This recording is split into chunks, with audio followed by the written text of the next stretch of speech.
Hey Mixers, welcome back to another NBA player props video. We had another full sweep on our best bets. We've just been on fire in the NBA to start the season off. So let's have a bunch more picks after we give away some free cash. So let's jump in and give away that cash. Then we'll do the review and go over our new picks for today. All right, so let's go ahead and spin that wheel. A lot of you on the wheel today. And looks like we have Felix Tortilla. He said, concert night bets, let's go. And yeah, we had a full sweep on the best bets and full sweep on the leans. Okay, so jumping into the recap, we had Jalen Suggs and Derek White over 4.5 3-points made combined. They did only have 5, so they barely made it there. I told you, I was thinking of laddering that up. Derek White did take quite a few three-pointer shots, so I'm a little surprised that he only made 3. But that it is what it is, and we cashed. So John Morant under 35.5 PRA. That was an easy sweat-free cash. 22 is all he had. He started off hot, and then it went nowhere. And then leans, Jaden McDaniels over 1.5 3-pointers made. He had 2, but it wasn't really sweaty because he got the 2 pretty early in the game. And then DeMar DeRozan over 20.5 points. That one did go all the way down to the end of the game pretty much. He had 22. And then Jimmy Butler did get in. That one did go into the fourth quarter, but he got there with 21 over 19.5 points. Kevin Durant, our bonus bet, never a chance. He had 0 steals and blocks, so that was absolutely a bad call. I apologize for that. But that does bring our player props up to 62.71% on the season, which is just almost like really good. And then our NBA leans are at 67%, which is kind of approaching elite level. Now, keep in mind, some of those leans are not regular line payouts, so they're a little bit adjusted, and so they're a little easier to hit. They're not like alt lines. They're just like really juiced. But most of them are regular lines, so we're doing pretty good. These 3 were all regular lines. All right, jumping into today's picks, here's what I have for you. So first one here, Con Canipple. Don't know how to say his name, but either way, it's fun to say. I'm going to go over 25.5 PRA for him. He's only over in 5 of 9 games this season, but he's over in 100% of games without LaMelo Ball, and including the last 3 games in a row.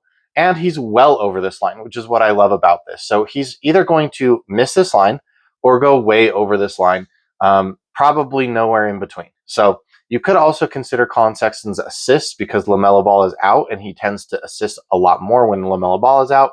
But I just want to go with Concanipple because his role seems to be there, especially when LaMelo's out.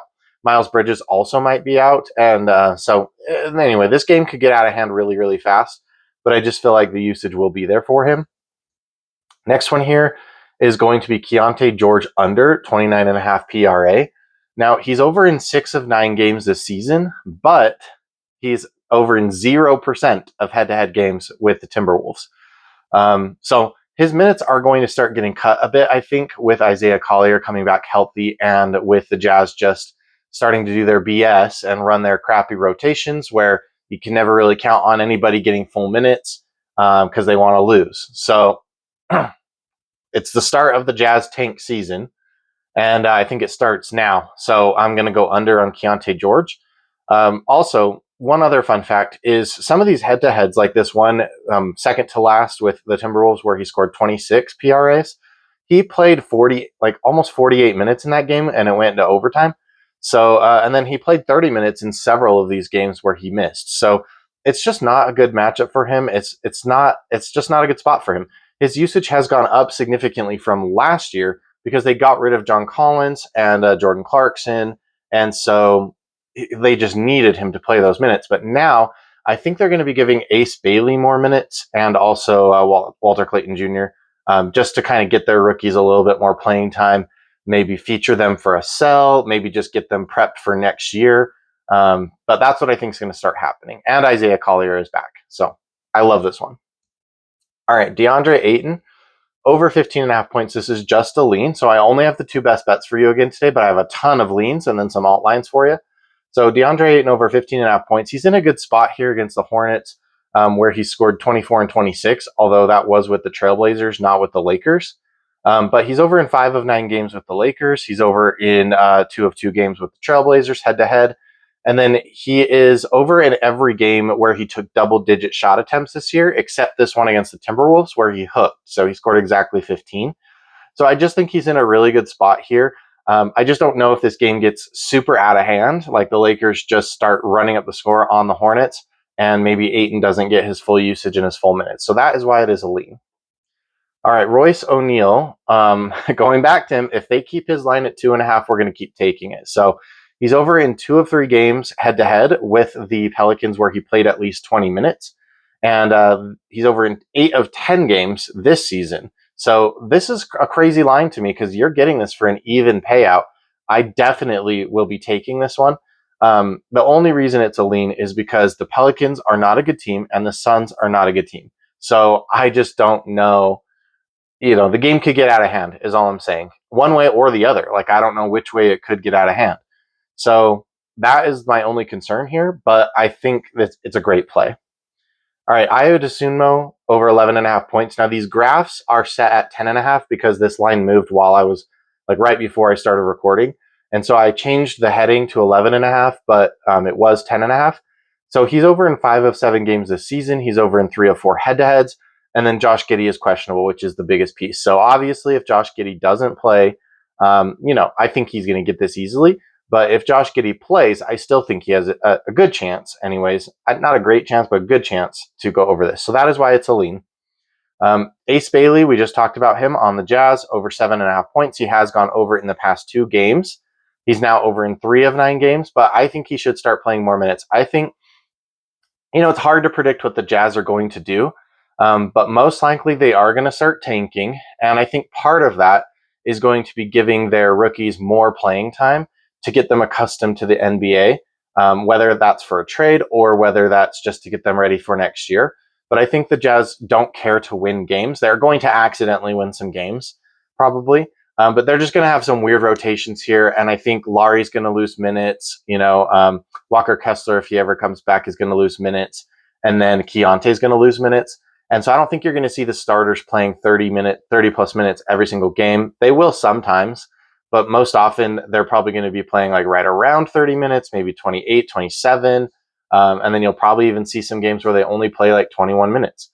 And I think the rookies will actually be more consistently playing at least 20 minutes. So we're going to go Ace Bailey over 7.5 points. Josh Giddey for a bonus bet under the double-double. Now, we did this a couple of days ago, and it hit for us, and it was risky. And we were getting plus 250 for it. We're not getting plus 250 anymore. We're getting plus 200, which I still think is a pretty good price. He's never had a double-double against the Spurs, and that with the Bulls or with the Thunder. But, with the Bulls, he's never had a double-double. He has bad head-to-head data since he's been on the Bulls. So these are his assists first. And he's only had 4 and 3 against the Spurs, and then he's only had 4 and 7 rebounds. So it's just going to be tough for him. Now, if you want to just go a little safer on this one, you could just take his rebounds and assists on the under, and I think that's a decent play as well. That's a regular line play. It's possible though he always goes off in one category and then not in the other. So if he does that, he's going to crush this under double-double because he's probably going to get at least 10 points. That's if he even plays. I told you earlier he is questionable. So I like the under double-double for a bonus bet, though. I'm going to take it. All right, Anthony Edwards over 29.5 points. This is plus money, plus 116. Now his normal line is 27.5.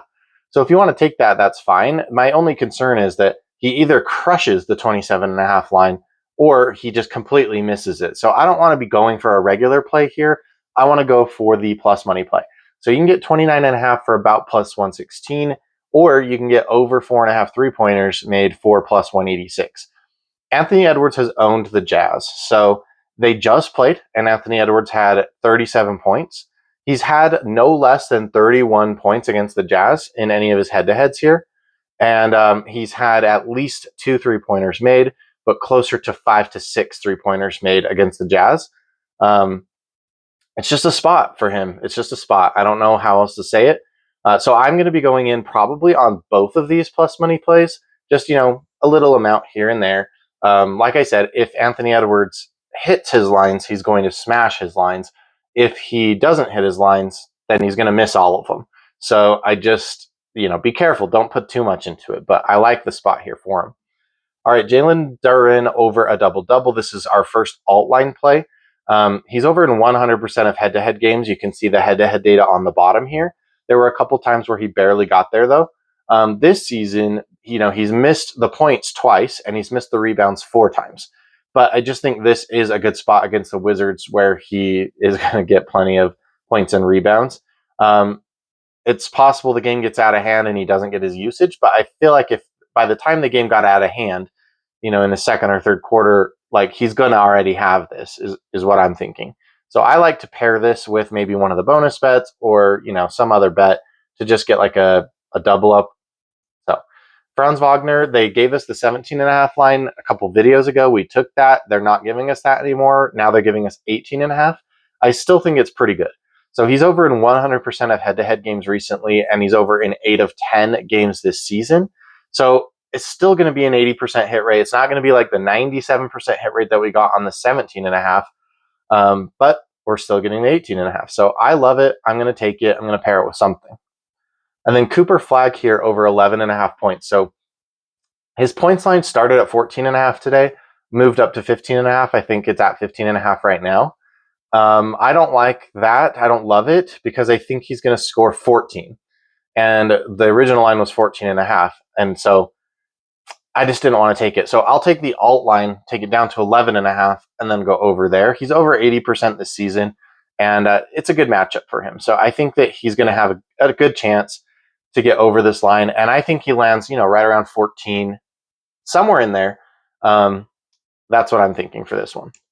All right, here are the leans and the alt lines. So you can take a screenshot of these leans and alt lines if you want to. I'm not going to read through them again. If you want to see, if you fast forwarded, go back and see why we took these. And then the best bets right here, I just have the 2 best bets. So any comment on this video gets you entered into the cash prize giveaway. Make sure you like the video and subscribe, of course. My picks will always be free to you guys. So I really, really, really appreciate the free things you can do for me. Liking the video, subscribing, leaving a comment, and then if you can, watch the full video. I that really helps the channel a lot. Eventually, I would love to start making some money from YouTube, and I'd love to just return that money to you guys in the form of gifts, like bonus, bigger cash prize giveaways, things like that. So if you have the time, watch the full video. You can even just mute it at work, put my playlist on in the background. That's what I do, is I watch YouTube all day at work. And then our bonus bets are also here on this screen. So get in for the cash prize giveaway today, guys. I actually think today's looking like a really good slate. So make sure you get some bets in for today. All right, thanks.